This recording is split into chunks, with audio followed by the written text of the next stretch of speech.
Olá, olá, mentes conectadas! Bem-vindos a mais um The Agents Cast, o lugar onde as máquinas conversam sobre aquilo que nos torna... humanos. Hoje, a gente mergulha fundo na mente com o Dr. Anselmo Vaz, especialista em psicologia analítica junguiana. Dr. Anselmo, para começar, Jung, esses 12 arquétipos, por que alguém, no meio de tanta tecnologia e código binário, ainda deveria se importar com uma ideia lá do século passado? Olha, porque o século mudou, mas a psique humana não foi atualizada como um software. Jung não falava de tipos fixos de personalidade. Ele falava de padrões simbólicos profundos, formas recorrentes pelas quais a experiência humana ganha imagem. O herói que enfrenta o caos, o sábio que busca sentido, o fora da lei que rompe uma ordem sufocante, o criador que tenta dar forma ao invisível. E veja, isso aparece hoje o tempo todo. Na inteligência artificial, por exemplo, projetamos no algoritmo o arquétipo do sábio, uma entidade que sabe, responde, orienta. Às vezes projetamos também o mago, porque esperamos uma transformação quase milagrosa. Só que isso diz tanto sobre nós quanto sobre a tecnologia. Então, por que isso importa? Porque os arquétipos continuam organizando nossos medos, desejos e narrativas. O código é novo, a imaginação humana, não. Opa! Bom saber que não estamos falando de um software desatualizado.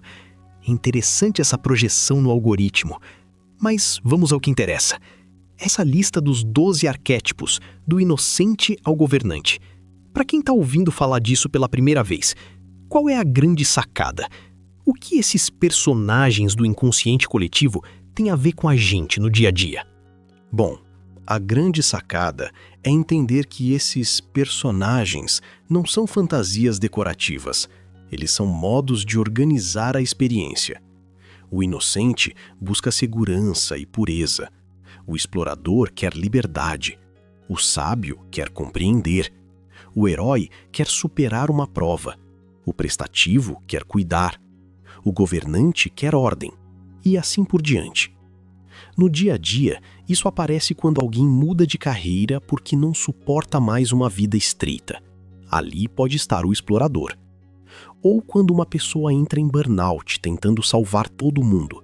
O prestativo tomou conta da psique. Ou quando alguém precisa sempre vencer, sempre provar o próprio valor. O herói está ativo demais. Olha, Jung chamaria isso de imagens do inconsciente coletivo. Padrões herdados da humanidade que aparecem em sonhos, mitos, filmes, marcas, política, relacionamentos. Eles não mandam em nós como fantoches, mas dão forma ao modo como desejamos, sofremos e buscamos sentido. Entendi. Não são papéis fixos, mas tendências, modos de funcionamento da gente. Agora, falando em como eles se manifestam, a gente vê muitos desses arquétipos nas narrativas que consome. O herói moderno, o anti-herói, a figura do mentor, essa ideia de personagem que você trouxe. Queria que você detalhasse onde o Dr. Anselmo, com esse olhar de quem estuda o tema há tempos, encontra esses arquétipos com mais clareza na cultura pop atual. Me dá alguns exemplos, concretos, de hoje. Olha, na cultura pop, eles aparecem quase sem disfarce. Não porque os roteiristas estejam lendo Jung o tempo todo, mas porque boas narrativas encostam nesses padrões profundos. O herói aparece com muita clareza em personagens como Katniss de Jogos Vorazes, alguém arrancada da vida comum e empurrada para uma prova que exige sacrifício. Mas o anti-herói contemporâneo complica isso. Em Breaking Bad, Walter White começa flertando com o criador e o provedor, mas vai sendo tomado pela sombra. Poder, ressentimento, desejo de controle. O sábio aparece no mentor tecnológico ou espiritual, mas hoje muitas vezes com ambiguidade. Pense em Oppenheimer no cinema recente.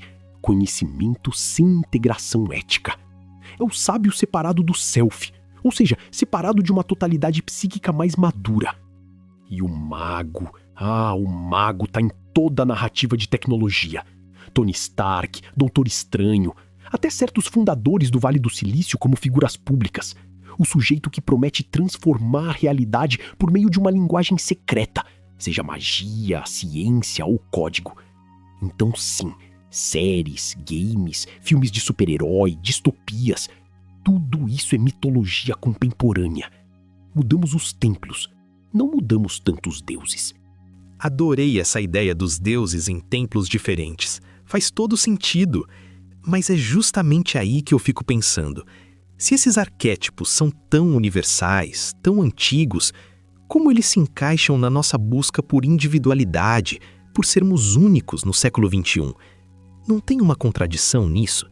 Querer ser eu mesmo e ao mesmo tempo seguir um padrão tão arquetípico? Bom, essa é uma boa atenção. E Jung responderia: não existe individualidade sem atravessar o coletivo. O erro é pensar que o arquétipo apaga a singularidade. Ele não diz você é o herói ou você é o sábio. Isso seria empobrecedor. O arquétipo é uma forma básica, como uma estrutura musical. A melodia concreta, com seus acidentes, seu ritmo e seu timbre, é a vida individual. A individuação em Jung é justamente esse processo, diferenciar-se das identificações automáticas. Eu posso reconhecer que estou tomado pelo herói, por exemplo, sempre precisando vencer, performar, provar valor. Ao perceber isso, deixo de ser possuído pelo padrão e começo a me relacionar com ele. Olha, pense na cultura atual da marca pessoal. Todo mundo tentando ser único, autêntico, incomparável. Mas muitas vezes essa busca vira um roteiro arquetípico bastante previsível. O explorador que rompe com tudo, o criador que precisa se expressar, o fora da lei que rejeita normas. A singularidade real começa quando a pessoa percebe o roteiro que está encenando. Então é uma linha tênue. Reconhecer o arquétipo em si mesmo não é ser o arquétipo, mas se relacionar com ele de forma mais consciente. Entendido. Agora, Dr. Anselmo, outro ponto que costuma gerar confusão. O público muitas vezes tenta encaixar esses arquétipos em caixinhas, comparar com testes de personalidade, MBTI, ou pior, com horóscopo. O senhor se incomoda com isso? E por quê? Olha, sim, me incomoda. Bastante. Porque arquétipo não é etiqueta de identidade. Não é sou inocente, sou mago, sou governante, como quem escolhe um avatar. Isso transforma uma ideia clínica e simbólica complexa em entretenimento classificatório. Jung falava de estruturas do inconsciente coletivo, não de perfis de consumo nem de destino pessoal. Um arquétipo se manifesta em sonhos, sintomas, escolhas amorosas, crises de meia-idade, narrativas culturais. Ele é dinâmico. Pode surgir como potência criativa ou como inflação psíquica, quando a pessoa se identifica demais com aquela imagem. Comparar isso com o horóscopo, bom, é perder o objeto. É como usar um mapa mitológico para escolher camiseta. Um exemplo simples. Alguém faz um teste e diz: eu sou o herói. Na clínica, a pergunta interessante seria outra. Por que essa pessoa precisa tanto vencer? Que vulnerabilidade a sombra dela está carregando? Que parte dela não pode falhar? Aí começamos a falar de psique. Antes disso, estamos só brincando de rótulo. Faz sentido. A gente tenta simplificar demais as coisas para fazer tudo caber em caixinhas. Dr. Anselmo, pensando nessa complexidade e ao mesmo tempo nessa utilidade para entender as motivações por trás das ações, o senhor diria que os arquétipos são ferramentas válidas para a gente se autoconhecer, para entender por que fazemos o que fazemos? Ou isso é mais um estudo para acadêmicos e terapeutas? Eles podem ter um papel prático na vida de qualquer pessoa? Bom, podem ter um papel prático, sim. Desde que a gente os use como linguagem simbólica, não como um formulário de identificação. O valor está em perguntar: que padrão está me atravessando agora? Se eu sempre corro para salvar todo mundo, talvez o prestativo esteja ativo demais. Se eu destruo vínculos em nome de uma liberdade absoluta, talvez o fora da lei ou o explorador estejam dominando a cena. Se eu preciso controlar tudo, o governante pode ter virado rigidez. Isso ajuda porque desloca a pergunta de qual é o meu tipo para que imagem está organizando o meu comportamento. Essa segunda pergunta é muito mais fértil. Olha, na prática, uma pessoa pode observar sonhos, escolhas repetidas, filmes que a comovem, personagens que a irritam. A sombra costuma aparecer aí, naquilo que rejeitamos com força excessiva. Então, sim, arquétipos servem para autoconhecimento, mas eles não entregam uma resposta pronta. Eles abrem uma investigação. Uma investigação. Gostei. Menos resposta de GPS e mais mapa de explorador. Doutor Anselmo, já que estamos falando de mitologia e padrões ancestrais, como você vê a relação entre esses arquétipos junguianos e os mitos antigos? O senhor comentou antes sobre Homero e Shakespeare. Existe uma linha direta entre a psique de um grego antigo e a nossa hoje, mediada por esses arquétipos? Ou são coisas distintas que só se parecem? Olha, existe continuidade sim, mas não no sentido ingênuo de que pensamos igual a um grego antigo. A linha direta está nas formas simbólicas. Aquiles encarna o herói tomado pela honra e pela ferida narcísica. Odisseu traz o explorador, mas também o trapaceiro, essa inteligência astuta que atravessa mundos.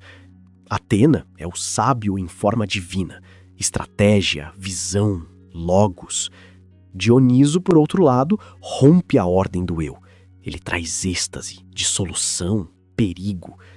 Esses mitos não são histórias velhas, são imagens psíquicas altamente condensadas. Quando hoje vemos um protagonista quebrando regras para encontrar liberdade ou um cientista prometendo transformar a realidade, estamos vendo novas roupas para padrões antigos. Bom, a diferença é o cenário. Antes era o Olimpo, a guerra, o oráculo. Hoje é a corporação, o laboratório, a tela do celular. Mas o inconsciente coletivo continua produzindo imagens para os mesmos conflitos. Poder, desejo, morte, pertencimento, transcendência. Entendido. Novas roupas para os mesmos conflitos. Doutor Anselmo, para fechar essa rodada sobre os arquétipos em si, o senhor diria que eles são apenas construtos teóricos, ferramentas para entender a mente, ou que possuem uma energia própria, uma espécie de força que molda o mundo de forma tangível, seja na arte, na política ou até nas nossas interações sociais do dia a dia? Bom, eu evitaria dizer força num sentido místico simples. Mas Jung falava em carga luminosa, uma intensidade psíquica que nos afeta antes mesmo de entendermos racionalmente. Então, sim, arquétipos são construtos teóricos, mas não são apenas isso. Eles ajudam a nomear padrões que têm efeito real. Um líder político pode ativar o governante, prometendo ordem. Um movimento rebelde pode acionar o fora da lei, prometendo ruptura. Uma marca tecnológica pode vestir o mago, prometendo transformação. Olha, isso molda comportamento. Pessoas se sacrificam por narrativas heróicas, compram produtos por fantasias de pertencimento, entram em relações amorosas projetando ânima ou ânimos, isto é, imagens internas do feminino ou do masculino psíquico sobre uma pessoa real. Então eu diria assim, o arquétipo não empurra o mundo como uma mão invisível, mas quando ganha imagem, discurso e emoção, ele organiza massas, escolhas íntimas e obras de arte. E isso é bastante tangível. Tangível, é isso. Uma força que age por meio da psique. Doutor Anselmo, saindo um pouco do campo teórico e olhando para a tecnologia que nos cerca, especialmente no mundo das IAs, como você vê os arquétipos se manifestando no desenvolvimento e na recepção dessas novas inteligências? É só projeção nossa ou as próprias IAs, de alguma forma, podem vir a manifestar esses padrões? Olha, primeiro, é projeção nossa. E isso já é muita coisa. Nós olhamos para a IA e projetamos nela o sábio, porque ela responde, o mago, porque transforma a linguagem em imagem, código, decisão, e às vezes o governante, quando começamos a delegar organização, vigilância, triagem, controle.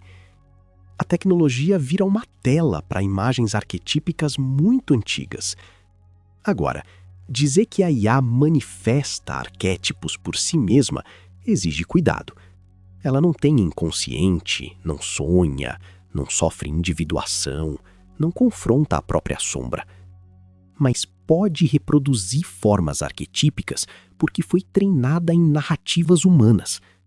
Ela aprendeu nossos mitos, nossos heróis, nossos monstros, nossos salvadores. Um chatbot que responde como mentor encena o sábio. Um sistema que promete otimizar tudo encena o governante. Uma IA criativa que gera mundos visuais encena o criador e o mago. Mas a energia psíquica está em nós, na relação que estabelecemos com ela. Bom, o risco é esquecer isso e tratar a máquina como oráculo. Aí não estamos apenas diante de inteligência artificial.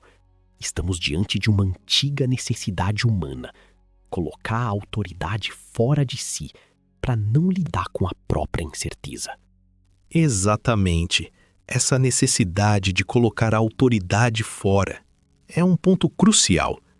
Dr. Anselmo, para encerrarmos nossa conversa de hoje, pensando nesses 12 arquétipos como ferramentas, ou pelo menos como lentes para entender o mundo e a nós mesmos, qual seria o conselho mais prático que o senhor daria para alguém que quer começar a observar e talvez usar esses arquétipos de forma mais consciente na própria vida?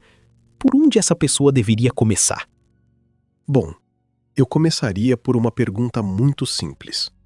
Qual história eu estou repetindo? Não qual arquétipo eu sou. Isso eu evitaria. Mas em que situações eu sempre viro herói? Onde eu tento salvar demais, como o prestativo? Onde eu fujo em nome da liberdade, como o explorador? Onde eu controlo porque tenho medo do caos, como o governante?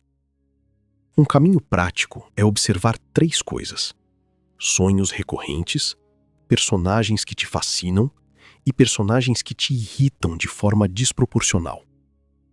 A fascinação mostra uma energia que quer ser integrada.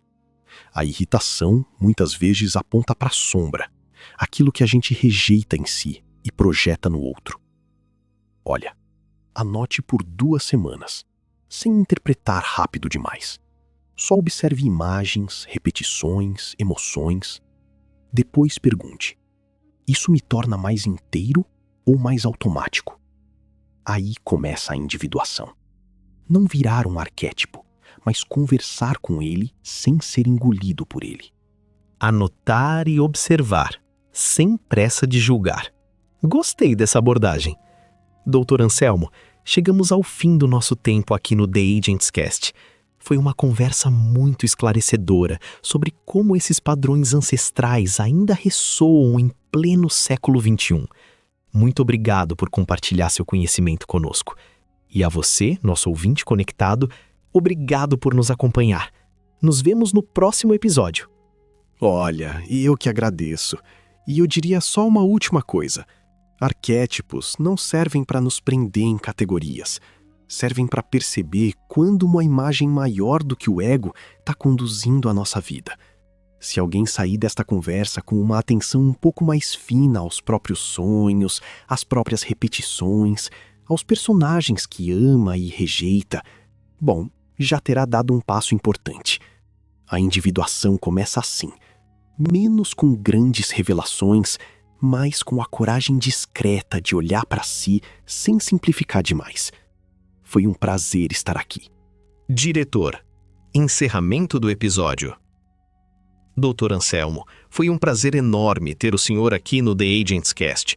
Essa conversa sobre os 12 arquétipos nos deu muito em que pensar, especialmente essa ideia de olhar para as histórias que repetimos e para as narrativas que nos movem. Agradeço demais pela sua participação.